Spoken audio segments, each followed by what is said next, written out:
Baiklah teman-teman, kita langsung ke pembahasan soal yang pertama. Seorang pegawai baru di sebuah kantor pemerintah bertugas di daerah yang memiliki banyak keberagaman suku, agama, dan budaya. Dalam sebuah rapat, ia diminta untuk memberikan pendapat terkait kebijakan yang akan dibuat. Bagaimana seharusnya ia menyampaikan pendapatnya agar tidak menyinggung perasaan pihak-pihak lain yang berbeda latar belakang? A. Menyampaikan pendapat dengan tegas tanpa mempertimbangkan keberagaman. B. Menyampaikan pendapat yang berfokus pada kesetaraan dan menghargai perbedaan. C. Menghindari penyampaian pendapat karena takut menyinggung pihak lain. D. Meminta maaf sebelum menyampaikan pendapat meskipun tidak yakin akan menyinggung pihak lain. Oke, teman-teman, boleh dijawab dulu sebelum kita lihat jawaban yang benar. Silahkan. Oke, teman-teman, sudah ketemu jawabannya? Oke, kalau gitu kita lihat jawabannya. Ya, jawabannya yang B ya, teman-teman ya. Kita lihat pembahasan. Dalam lingkungan yang beragam, penting untuk menyampaikan pendapat yang menghargai perbedaan. Menyampaikan dengan cara yang mengedepankan kesetaraan dan saling menghormati akan menciptakan suasana yang kondusif. Nah, jadi jawabannya yang B teman-teman ya. Jadi menyampaikan pendapat itu berfokusnya pada kesetaraan dan menghargai perbedaan. Karena di dalam soal sudah jelas di sana daerahnya memiliki keberagaman ya. Keberagamannya suku, agama, dan budaya. Jadi keberagamannya cukup banyak gitu ya. Oke, kita ke soal selanjutnya. Seorang pegawai diminta untuk menangani pengaduan masyarakat di sebuah wilayah yang sebagian besar penduduknya berasal dari etnis yang berbeda dengan etnisnya sendiri. Bagaimana sebaiknya ia bersikap saat menangani pengaduan tersebut? A. Mendengarkan keluhan dengan sopan meskipun tidak tertarik dengan masalah yang disampaikan. B. Berusaha memahami keluhan dan menanggapinya dengan bijaksana. C. Mengarahkan keluhan kepada pegawai yang berasal dari etnis yang sama dengan masyarakat tersebut. D. Tidak terlalu memperhatikan karena merasa bukan bagian dari komunitas tersebut. Jawabannya adalah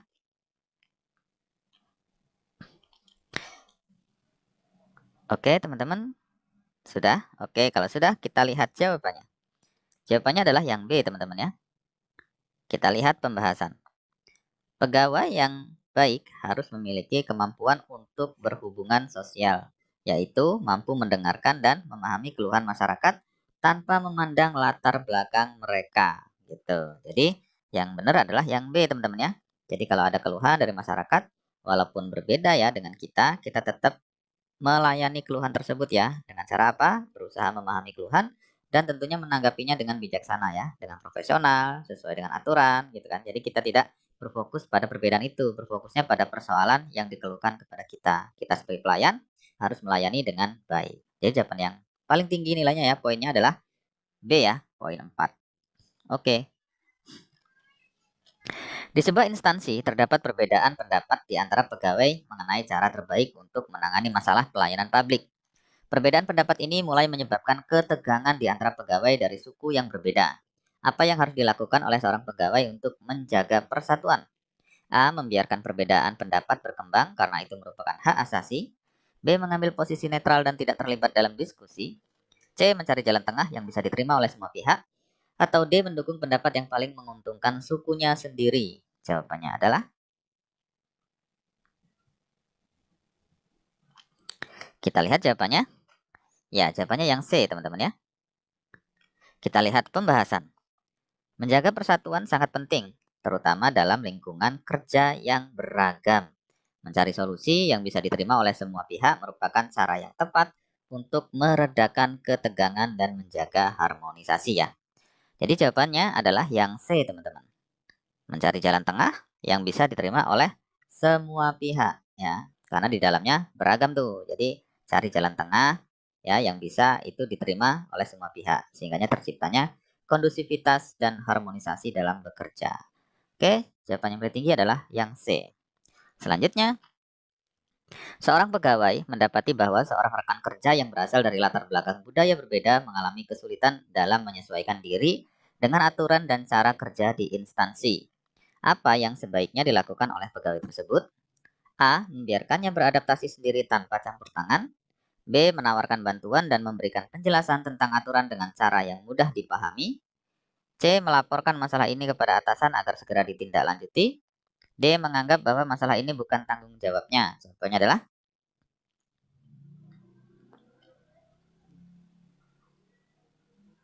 Oke, kita lihat jawabannya adalah yang B ya.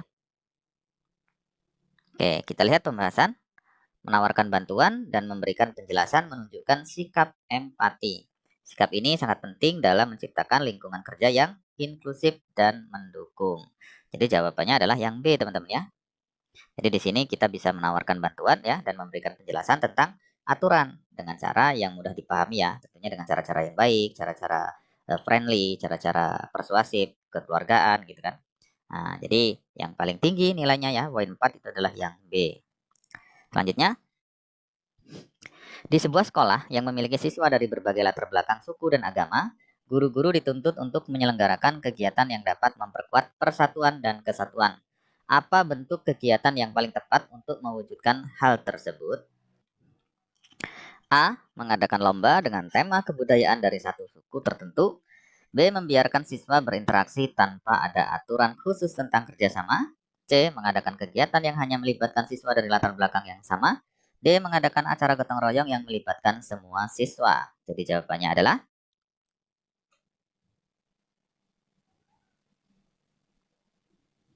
ya, kita lihat jawabannya adalah yang D, teman-teman ya. Kita lihat pembahasan. Kegiatan gotong royong merupakan salah satu cara untuk memperkuat persatuan karena melibatkan kerjasama dari semua siswa tanpa memandang latar belakang mereka. Jadi yang paling tepat ya atau jawaban paling tinggi poinnya adalah yang D, teman-teman. Yaitu mengadakan acara gotong royong. Karena gotong royong ini kuncinya ya untuk melibatkan semua siswa ya. Jadi gotong royong semua siswa tanpa melihat latar belakang siswa itu ya. Oke, selanjutnya. Berikut ini yang merupakan nama suku dari Provinsi Banten yaitu A. Melayu dan Sunda, B. Betawi dan Baduy, C. Betawi dan Sunda, atau D. Baduy dan Sunda. Jawabannya adalah gampang ya. Kita lihat jawabannya. Jawabannya D, teman-teman ya. Kita lihat pembahasan. Beberapa suku ya yang mendiami di Provinsi Banten itu adalah suku Sunda, suku Banten, suku Baduy, suku Lampung, Cikoneng. Jadi di sini yang masuk adalah Baduy Sunda ya, berarti yang D, teman-teman ya.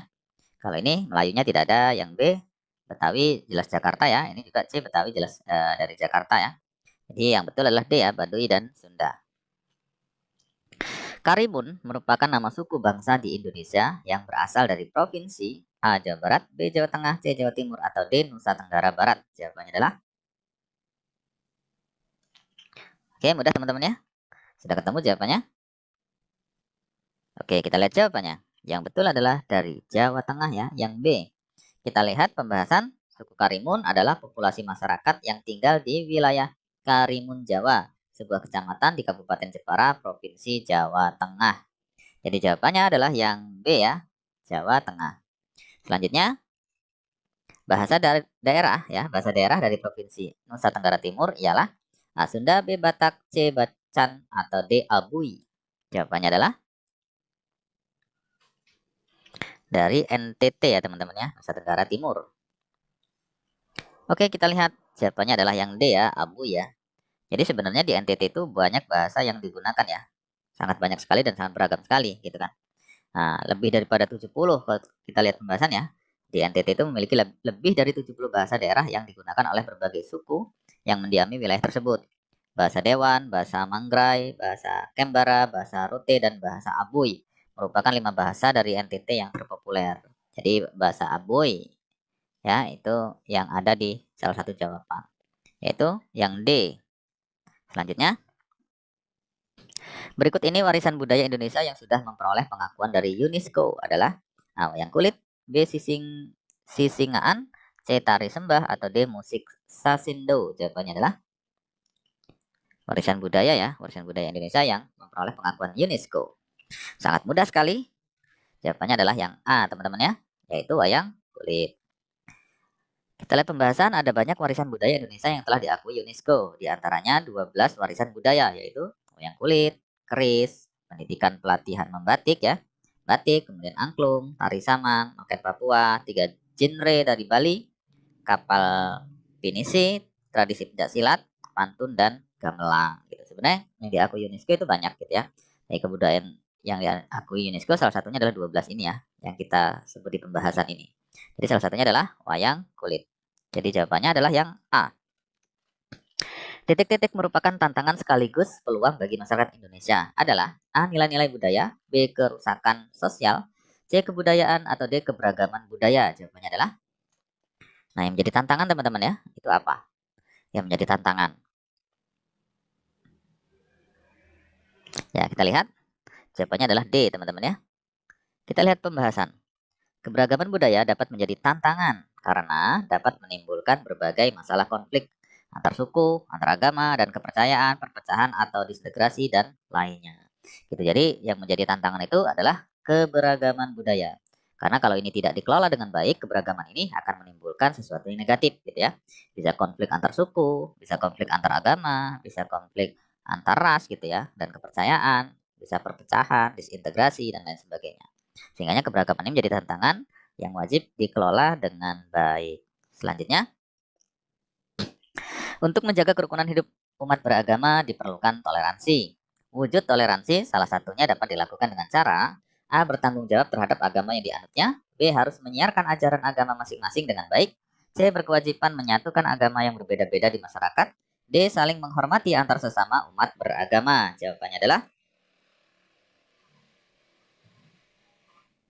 ya, kita lihat jawabannya adalah yang D, teman-teman ya. Kita lihat pembahasannya. Saling menghormati antar sesama umat beragama adalah salah satu wujud toleransi antar umat beragama. Jadi jelas ya. Di sini yang D paling tinggi poinnya, yaitu saling menghormati antar sesama umat beragama. Itulah wujud toleransi dalam konteks umat beragama, gitu ya. Oke, selanjutnya. Di perusahaan Anda bekerja terdiri dari orang-orang yang berbeda latar belakang. Banyak karyawan muslim yang mengeluhkan sulitnya beribadah karena ketersediaan tempat atau pada jam untuk beribadah mereka harus tetap bekerja. Sikap Anda adalah A. Akan memfasilitasi tempat untuk beribadah mereka di lingkungan perusahaan, B. Mendiskusikan hal ini dengan jajaran pimpinan dan pemilik perusahaan untuk dicarikan solusi, C. Karena pemilik perusahaan seorang non-muslim, maka itu sudah menjadi aturan yang harus dipatuhi karyawan, atau D. Memberikan kebijakan yang bersifat toleran kepada karyawan. Jawabannya adalah,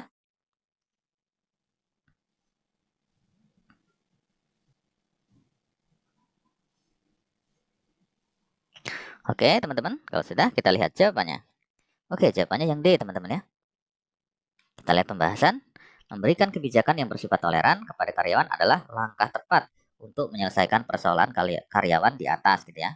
Jadi di sini jawaban paling tinggi adalah yang D teman-teman ya, yaitu memberikan kebijakan yang bersifat toleran. Nah, kata kuncinya nih ya, bersifat toleran kepada karyawan, sehingga masalah karyawan yang di atas ya, masalah keluhan sulitnya beribadah ya karena ketersediaan tempat atau pada jam beribadah mereka harus tetap bekerja. Nah, itu yang tepat adalah kebijakan yang bersifat toleran ya. Bersifat toleran itu bisa saja dengan cara memfasilitasi tempat untuk beribadah ya. Bisa saja memfasilitasi jam kerja ya, saat beribadah jam kerja diistirahatkan dan lain sebagainya. Nah, bersifat toleran ini dia lebih luas sehingga ya, dibandingkan dengan yang A ya, dia langsung memfasilitasi tempat beribadah. Nah, sedangkan nggak cuma beribadah aja, tapi ada waktu ya, saat ini pada jam untuk beribadah mereka harus tetap kerja, sehingga ada juga jam yang harus diberikan untuk beribadah, nggak cuma tempat saja. Oke, selanjutnya. Sebagai seorang calon ASN, kita dituntut untuk cermat dalam bermedia sosial. Di era milenial sekarang ini, marak berita tentang informasi hoax di media sosial yang disebarkan oleh orang-orang yang tidak bertanggung jawab, membuat banyak orang yang mudah terprovokasi, berdebat kusir. Sikap Anda mengatasi hal ini adalah A. Membatasi penggunaan media sosial yang penting-penting saja, B. Menggali sumber berita akurat atau tidaknya, C. Menggali dari judul berita terkadang terkesan provokatif, atau D. Membacanya saja, kemudian tidak mengambil pusing informasi tersebut. Jawabannya adalah,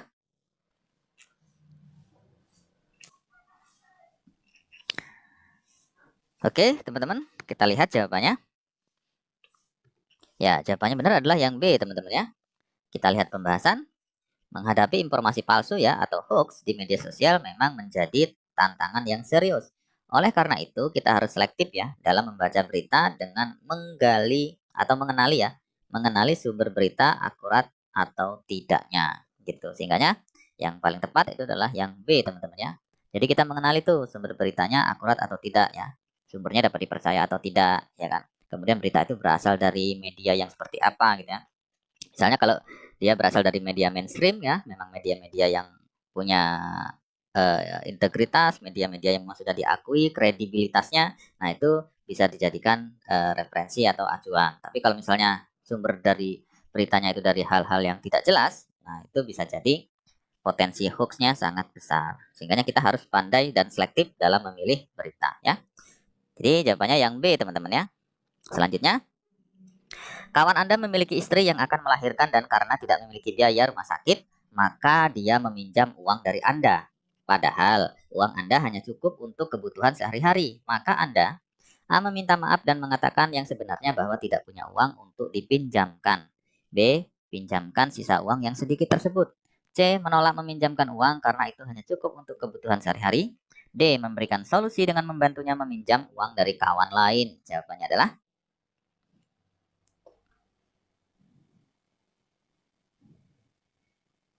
ya, kita lihat jawabannya teman-teman. Ya, jawabannya yang D teman-teman ya. Kita lihat pembahasan, mencarikan solusi dan membantu agar masalah orang lain dapat diatasi tanpa menimbulkan masalah untuk diri sendiri. Nah, jadi jelas ya, jawaban paling tinggi poinnya adalah D, yaitu memberikan solusi dengan membantunya meminjamkan uang dari kawan lain, gitu kan?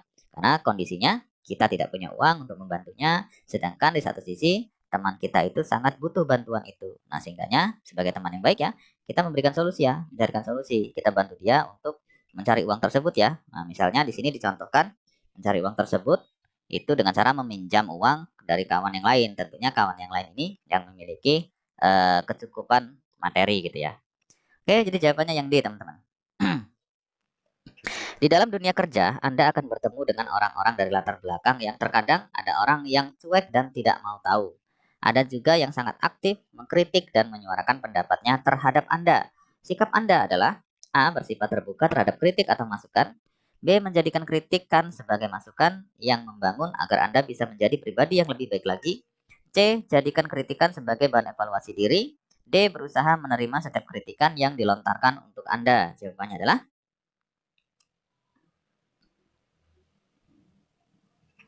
ini jawabannya semua benar teman-teman ya.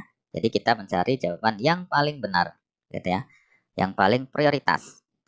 Oke, kita lihat jawabannya. Jadi yang B ya. Kita lihat pembahasan ya. Menerima kritik untuk menjadi lebih baik gitu. Jadi semua jawabannya benar, tapi yang paling sempurna jawabannya adalah yang B teman-teman ya. Dia tidak hanya menerima kritik ya, tetapi kritik itu justru dijadikan sebagai masukan yang membangun agar kita menjadi pribadi yang lebih baik gitu. Oke, itu yang paling tinggi jawabannya adalah yang B.